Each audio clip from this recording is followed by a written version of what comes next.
Hello again, and welcome to Ukrainian Ambition. I am your host, Ustym Szczoglik, and today I will tell you about the prospects of Russian propaganda in Europe, how it works, and how you can find it and perhaps fight it. Let's begin. Part 1. It is not that clear cut. So, French state agency Viginum had made a report uh, in which they have found the network of the informational outlets with the roots in Russian government.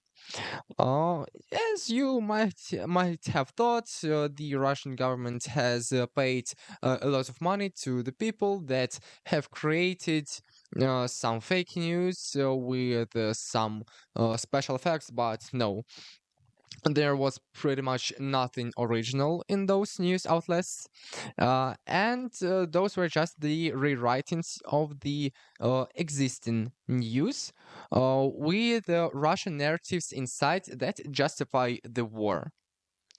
So, as I have said, Russian propaganda doesn't create crisis, they just use and exploit the existing ones.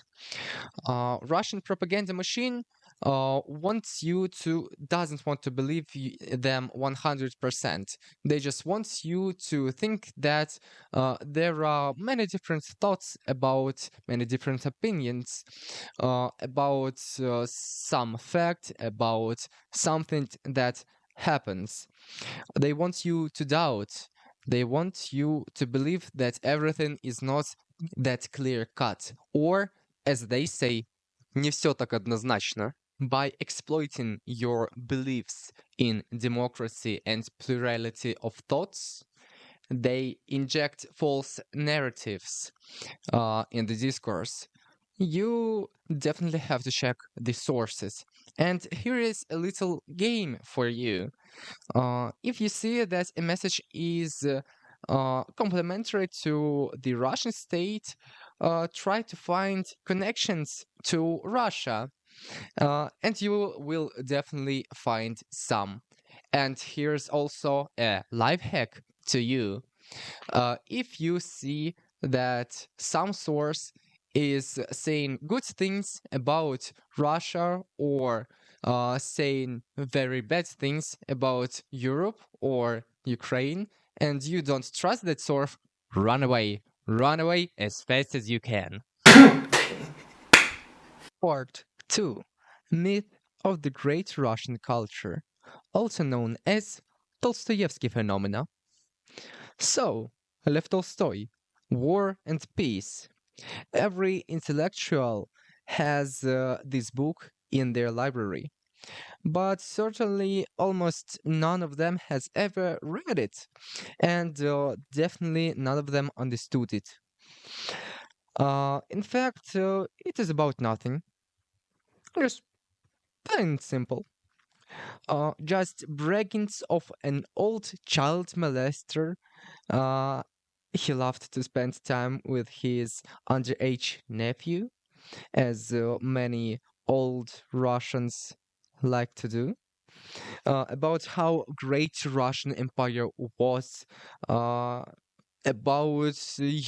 какую страну потеряли, or which country we have lost, and it is spread over 3 volumes and over 2,500 pages, nothing more, just plain water. Dostoevsky, another great Russian writer who has written Crime and Punishment, and he's definitely not better.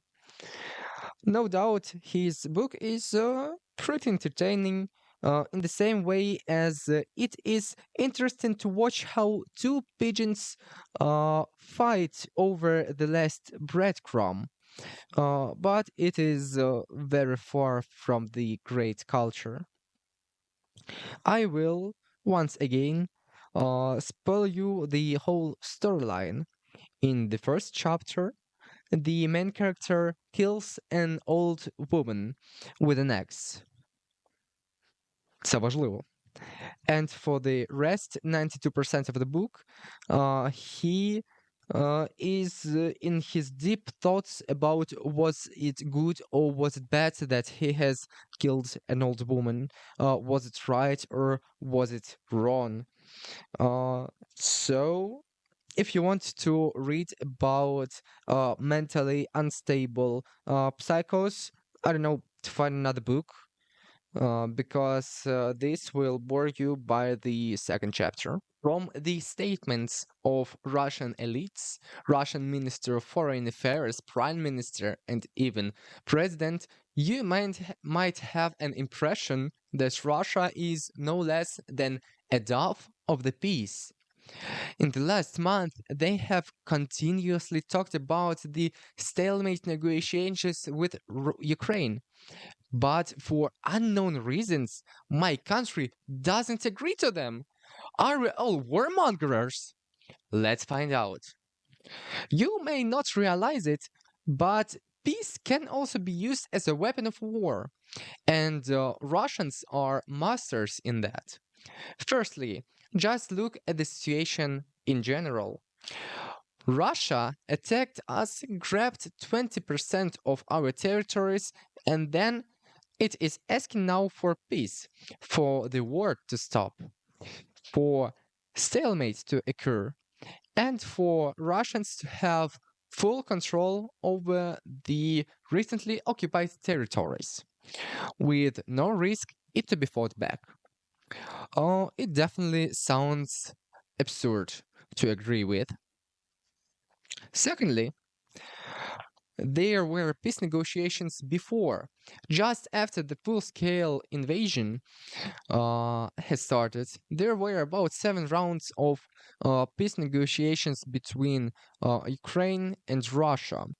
Russian side wanted us to stop firing, to agree to give away legally all the occupied territories under Russian control, to get rid of all the heavy armory, uh, to agree not to be a part of EU and NATO, and for that, Russian agrees to stop killing Ukrainian people. Maybe sometime in future.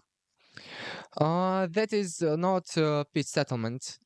It is called capitulation, and Russian claims has never changed ever again. Thirdly, agreements with Russia are always broken by Russia. Since 1994, we had tons of agreements with that side. You know who I'm talking about. That Russia will never, ever, ever attack or invade Ukraine. You know, pinky promise. We see how this has ended. Thank you all for watching this video till the end. I hope you enjoyed your time, and I also hope that I have clearly explained to you that Russia is very sophisticated in war and that its propaganda machine never stops. For now, only Ukraine physically fights this horde right now in Ukraine. But we do need your help to survive, win, and thrive.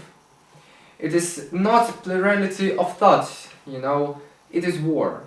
War of such scale that no one has seen for almost a century. Of course, it is almost impossible to fight foreign propaganda with its billions of dollars, but you still can help those who are in need. In the description below, I have left some links to the known organizations that help Ukraine militarily and humanitarily. You can pick one, or some. Your dollar can really make the difference. Thank you all for watching once again. See you soon and see you next time.